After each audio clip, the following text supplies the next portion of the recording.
grounded in the Bible, dushimangiye dushinze imizi muri Bibiliya, and focus on the mission. Icyerekezo cyacu kikaba mu ivugabutumwa. That is what is going to be our mission for this quinquennium. Iyo niyo nshingano yacu tuzaba dufite muri imyaka 5 iri imbere. It means coming together No kuvuga gushyira hamwe in thought, mu bitekerezo, in purpose, mu cyerekezo, in vision, mu mugambi, in dream. mu ndoto. You come together Mu gashyira hamwe just the way we are together this morning here. nkuko turi hamwe muri iki gitondo. There is nobody here who has a different agenda. Nta muntu no muri hano ufite yindi gahunda. The church in the Rwanda Union Itorero muri Rwanda Union has invited us together here as leaders, lay leaders from the local churches, leaders from the fields and institutions and union itself. Ryaraturaritse duturutse mu bigo bitandukanye ndetse turi kumwe n'ubuyobozi bwacu bwa union For one purpose, kubwo umugambi umwe, no different agenda. ntabwo dufite imigambi itandukanye. If you have a different agenda, Ni ufite umugambi wundi utandukanye, you better get out of this place. byaba byiza usohotse muri iki cyumba. This is not a good place for you, Aha ntabwo ari umwanya wawe, because English calls people like that a misfit. kuko abongereza umuntu nk'uwo nguwo bamwita umuntu wabuze icyerekezo. In other words, you don't fit here.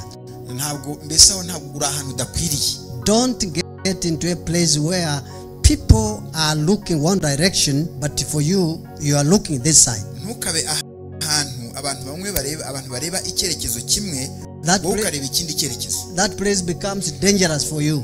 Aho hantu haba ahantu hateje akaga kuri wowe.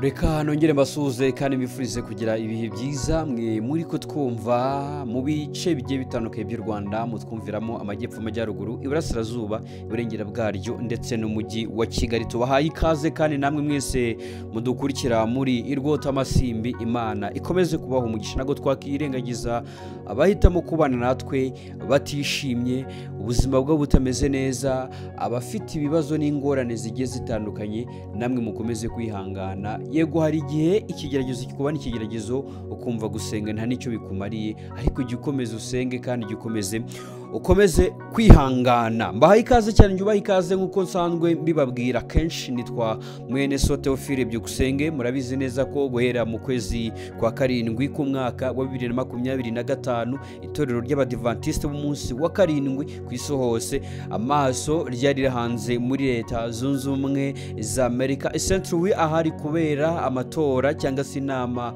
ngaruka myaka 5 y'itorero ry'Abadiventiste b'umunsi wa 7, aho barebera hamwe uruhare rw'abayobozi bagiye bubaka ndetse uruhare rw'abayobozi bagiye bakora itorero mu buryo bugiye butandukanye, ndetse n'inama yaje gusiga nkunda gukomeza kubibutsa kenshi kugira ngo muzajye mukomeza mu bizirikane. Ni inama yaje gusiga Pastor Dr. Teddy Wilson abaye umwe mu badepartement b'itorero, ndetse iza gusiga nanone Pastor Dr. Elton Kora atorewe kuyobora cyangwa se agiye kuba umuyobozi w'itorero ry'Abadiventiste b'umunsi wa 7 hano mu Rwanda cyangwa se no ku isi hose muri rusange. Ni inama kandi yaje gusiga nanone Dr. Pastor Brasius Ruguri, mu bwo twagiye muri diviziyo yongeye gutorerwa kuyobora diviziyo yacu. Ni diviziyo kandi igizwe n'ibihugu 11 niba nibuka neza, cyangwa se ama diviziyo agera muri 11, ariko hakaza kwiyongeramo n'amakonferanse, gutyo ibintu nk'ibyo. Ni inama kandi kuva icyo gihe ubwo inama y'amadiviziyo cyangwa se mu kwezi kwa 8 hahise nanone haterana inama cyangwa se amatora yo ku rwego rw'amadiviziyo, aho agomba gushaka abagomba kuyobora amayiniyo, ndetse ni nko mu gihugu cyacu cy'u Rwanda ni iniyo yaje kongera guhabwa Dr. Pastor Byiringiro Hesron, ndetse kuva icyo gihe hakomeje inama zigiye zitandukanye mu mu kwezi kwa 10 nanone higirirwaga hamwe uburyo mu madiviziyo hagomba kuzamo ibikorwa bigiye bitandukanye, mbese kwiha intego mu kwezi kwa 10 ndetse aho ni inama navuga ko ishize iminsi mike ibaye, aho twavuga ko mu bayobozi b'amadiviziyo cyane cyane nka East Central Africa Division bafite akazi kenshi cyane ko mu minsi yashize bari mu Rwanda, ubu ngubu ndakeka bari muri leta, bari muri hano DRC muri Congo, naho aho bari mu bikorwa byo kuyobora amatora agiye atandukanye. Ni muri ubwo buryo rero nanone ku itariki ya 10 z'ukwezi kwa 11 kugeza na tariki 11 z'ukwezi kwa 11 nanone aho abayobozi ba diviziyo yacu bari hano mu gihugu cy'u Rwanda, aho nanone baba bari kurebera hamwe bafatanyije n'umuyobozi wa Union y'u Rwanda abayobozi bashya bagomba kuyobora itorero mu mwaka wa 2025 2030. Ni 2025 2025 twavuga ko ari imyaka 5 ishize, ariko ihati byinshi. Muri ibyo ihatse harimo abantu noneho ibyo bari biteguye cyangwa se ibyo bari biteze kuba bari hafi kubibona. Harimo twavuga nka televiziyo Hope Channel, ko twavuga ko none abantu batangiye gutekereza ko ndetse no kubona ishusho ya Hope Channel uko izaba imeze. Ni imyaka 5 rero nanone twavuga ko mu itorero ry'Abadiventiste wa karindwi mu Rwanda nka Union y'u Rwanda yashyikirijwe ibitaro by'Abadiventiste wa karindwi, harimo ibitaro bya Kibagabaga, aho ibi bitaro akenshi nabyo bisigari bimwe mu bitaro bifashwa cyangwa se bikontororwa n'itorero ry'Abadiventiste b'umunsi wa karindwi. Twavuga ko ari imyaka 5 nanone hatse byinshi, ariko kandi ni imyaka 5 yahuriwe ya nk'itorero ry'Abadiventiste b'umunsi wa karindwi hano mu Rwanda, by'umwihariko abayobozi bahuyemo n'ibibazo bigiye bitandukanye, cyane ko nko mu majyaruguru insengero nyinshi zafunzwe, mu majyepfo, mu burasirazuba, mu mujyi wa Kigali naho nuko nuvuga ngo abo bayobozi b'amafirida agiye atandukanye bahuye n'ibibazo bigiye bitandukanye. Izo challenge ariko ntago zababujije gukomeza gukora, ndetse nabyo tuje kugenda tugarukaho uyu munsi wa none, aho tugiye kujya tubasomera abayobozi bashya batowe muri iyi myaka 5 2025 2030. Reka turebe icyo Imana izabakoresha. Byo ntago ari twe kureba iby'Imana izabakoresha, ahubwo tuzakira iby'Imana izabakoresha, nayo mpamvu nabyo tuzagenda tubigaruka. Dushimire kandi icyiciro cy'itangazamakuru kiyobowe na Pastor Onesphore yadusoneye nawe kuri umuhati. Ibi akenshi byabaga gake, abizera babimenyaga babaga ari bake cyane, ariko inama zitambukira kuri murandasi. Bayobozi, ibi nabyo turabikira nk'uko imahanga bikorwa, kugira ngo aya matora nayo azajye atambuka turi kuyareba. Nibyo niko gutera imbere. Ndizera neza ko mu myaka 5 indi iri imbere televiziyo izaba yaraje, bityo nubwo amatora ataba yose ku mugaragaro, ariko hagomba kuba hari ibikorwa bimwe na bimwe abizera, nko gutanga raporo, nko gutanga iki n'ibindi bigiye bitandukanye. Naby'Imana nibashoboza abayobozi beza, nabyo abizera bazajya bamenya imigaba n'imigambi abayobozi bagiye kubayobora bazaba bafite.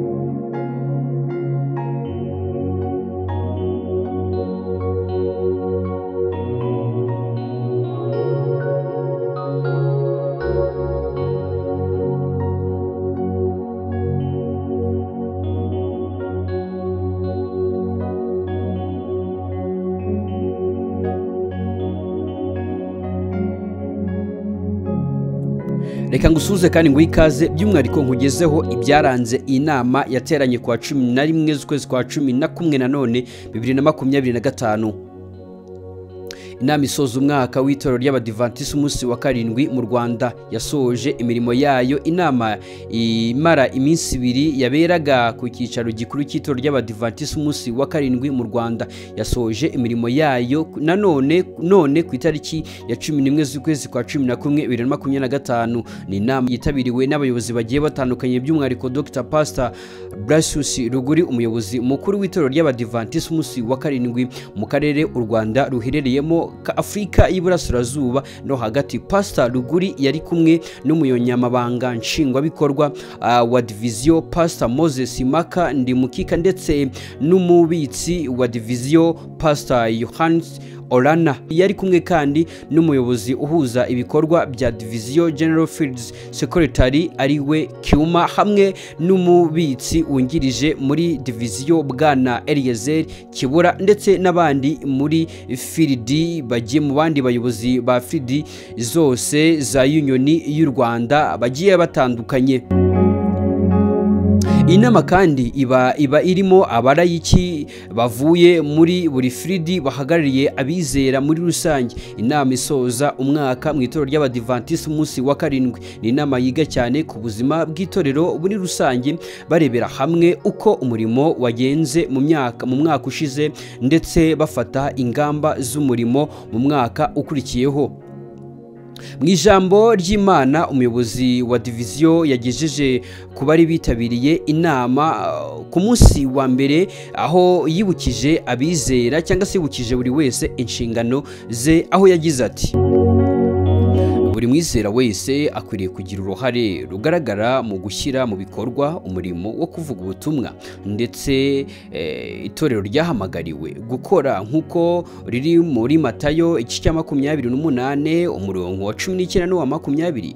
Yibukije abantu bose kandi ko buri wese afite ubushake bwo gukora iyi nshingano ahabwa impano ya Mwuka Wera, nk'uko kandi byagendekeye intumwa za Yesu Kristo ubwo Umwuka Wera yabamanukiraga bari mu cyumba cyo hejuru. Ibi tubisoma mu gitabo cy'ibyakozwe n'intumwa, ushobora guhera mu gice cya mbere kugeza mu gice cya kabiri. Muri iyi nama kandi hatangijwe gahunda yitwa One Voice 27 Mission for All. Ni gahunda kandi yo kuvuga ubutumwa aho buri wese asabwa kubigiramo uruhare akoresheje ikoranabuhanga.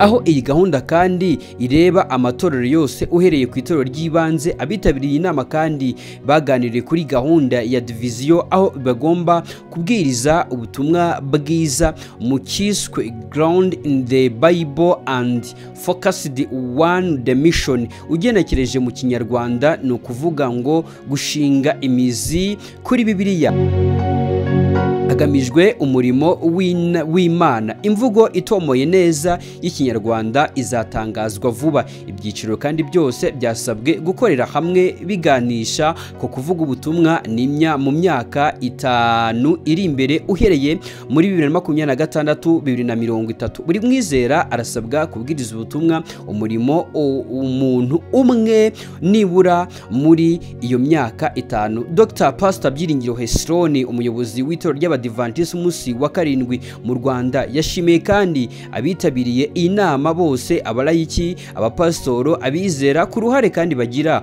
mu guteza imbere gahunda y'ivugabutumwa itorero ryahamagariwe gukora. Ku munsi wa mbere kandi ni inama w'inama hatangajwe amazina y'abayobozi bayobora itorero mu nzego zitandukanye. Dore kandi amwe mu mazina y'abayobozi b'ibyiciro bigiye bitandukanye muri Union y'u Rwanda. Icyiciro gishinzwe abagabura gihagarariwe na Pasitoro Umuremyi Jolai Paul. Icyiciro kandi cy'uburezi gihagarariwe na Dr. Ndagijimana Amon. Iki naho kandi icyiciro cy'abagore n'abakobwa, abana n'umuryango, Madame Murerabana Esperance. Icyiciro kandi kivuga butumwa Pastor Rutaganzwa Leonidas. Icyiciro cyo kubwiriza ubutumwa hakoreshejwe ibitabo ni Musonera Steven. Icyiciro cy'itumanaho Pastor Onesphore Yadusoniye. Icyiciro cy'imirimo y'urubyiruko MGya, kubwiriza ubutumwa mu bigo bitari iby'itorero ry'Abadiventiste umunsi wa karindwi, ndetse n'icyiciro cy'abafite ubumuga ni Pastor Rukundo Isayi. Uyu yongeye kugitorerwa nawe. Icyiciro cy'ubuzima Ndorimana Michel. Icyiciro cy'ubusonga Pastor Mupenzi Esidrasi. Icyiciro cy'ishuri ryo ku isabato Pastor Nsengiyumva Edizo, abayobozi bungirije muri Union, umunyamabanga wungirije Pastor Musoni Edizo, umubitsi wungirije Twahirwa Venuste, umubitsi wungirije Ndayambaje Janvier, abayobozi ku rwego rw'amafiridi yo hagati mu Rwanda, Central Rwanda Field, umuyobozi mukuru Pastor Karangwa Naftali, umunyamabanga nshingwabikorwa Pastor Rutikanga Jeanne Paul, umubitsi Ndayishimiye Moyize, Fridi y'Amajyaruguru y'u Rwanda, umuyobozi mukuru Pastor Setako Sefoni, umunyamabanga nshingwabikorwa Pastor Mugiraneza Ibrahimu, umubitsi Pastor Nkuba Kageruka Eri, Fridi y'Uburasirazuba bw'u Rwanda, umuyobozi wayo mukuru Pastor Rugambwa Emmanuel, umunyamabanga nshingwabikorwa Pastor Ndengeyinka Emmanuel, umubitsi Pastor Nshimene Salmoni, Fridi y'Amajyaruguru y'Iburasirazuba no hagati mu Rwanda, East Central Rwanda Field, umuyobozi mukuru Pastor Karasira Gerard, umunyamabanga nshingwabikorwa Pastor Ndagijimana Daniel, umubitsi Habumugisha Meshaki, Field y'Amajyepfo y'u Rwanda, South Rwanda Field, umuyobozi mukuru Pastor Hakizimana Eri, umunyamabanga nshingwabikorwa Pastor Niyonzima Jean Baptista, umubitsi Maniraguha Pauline, ubwo ni Madame Maniraguha Pauline, Field y'Amajyaruguru y'Uburasirazuba, umuyobozi mukuru Pastor Mutuyimana Nkundukozera, umunyamabanga nshingwabikorwa Pastor Nkurunziza Samuel, umubitsi Niyonzima Faustin, Field y'Amajyaruguru y'Iburasirazuba North East Rwanda Field, umuyobozi mukuru Pastor Ngamije Dani, umunyamabanga nshingwabikorwa Pastor Sengayi Jafeti, umubitsi Ngirabatware Samuel, Field y'Amajyepfo y'Uburasirazuba South East Rwanda Field, umuyobozi mukuru Pastor Nkinzingabo Jacques, umunyamabanga nshingwabikorwa Pastor Rukanika Jerome, umubitsi Cyuma Joseph,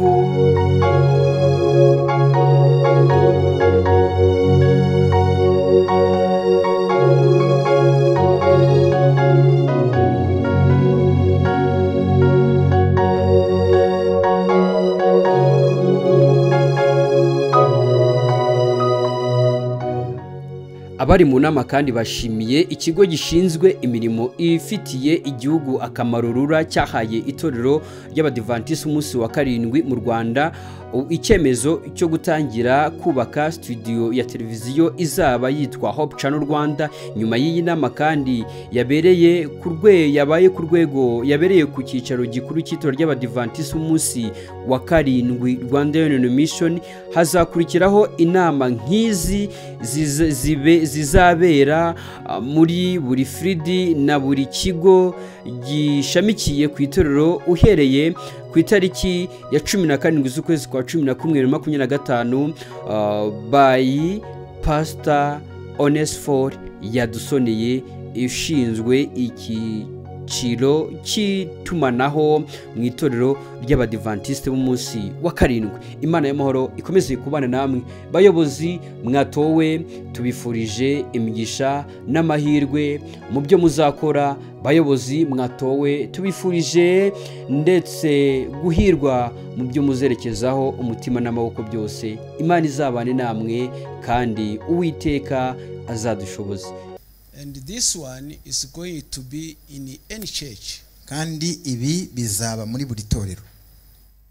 We are going to translate it in Kinyarwanda. Tuzabishyira mu Kinyarwanda so we can understand our mission. Kugira ngo tumbe neza inshingano yacu. May God bless you. Imana ibahe umugisha.